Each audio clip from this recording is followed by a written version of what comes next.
Right, so I'm going to talk about essential Namibia birding small group set departure safari. So Namibia maybe doesn't need too much of an introduction if you're interested in wildlife, birding and travel.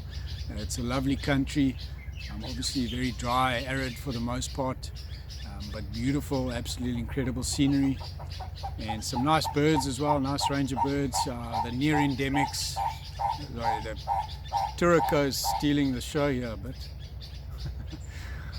Right, yeah, nice near endemics in Namibia. The target birds there you find only in Namibia and Angola, so they're very special birds, a handful of them.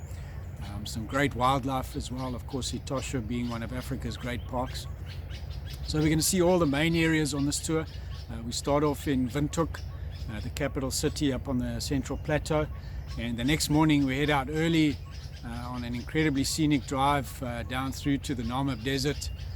The views from the Spreetshoogte Pass as you begin the descent down to the desert floor are just absolutely breathtaking, at least.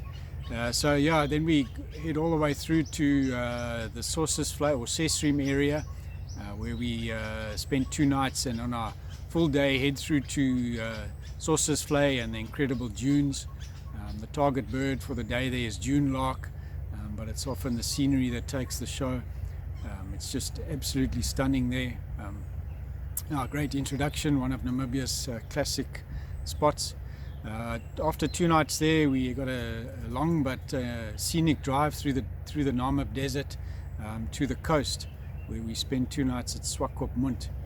Very different to the desert. Thankfully, it's a much cooler most of the time, actually even on the cold side after dark, being right on the cold ocean there. Lovely little town.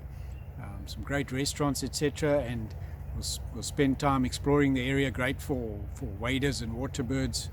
The salt works being one of the main spots there. From there we trek back inland, heading in a sort of northeasterly direction to the Ronga Conservancy area. A lovely, again, scenic area, big rocky outcrops, lovely lodge set in among the rocks. And our target species here are heart-lipped spurfowl and Damara rockrunner, 2 very special birds. Plus, of course, there's a host of other birds to be seen there and some great wildlife. From there, we're going to head northwards through to Etosha, probably the highlight of the tour in terms of game anyway. We've got a total of 4 nights in Etosha, starting Okakuyo in the central area. Of course, got the famous waterhole there. The waterhole viewing in the dry season in Etosha is probably some of the best on the continent. So we've got 2 nights Okakuyo, and we trek further east to Halali. Some special birds in the Halali area such as bear-cheek babbler and violet woodhoopoe.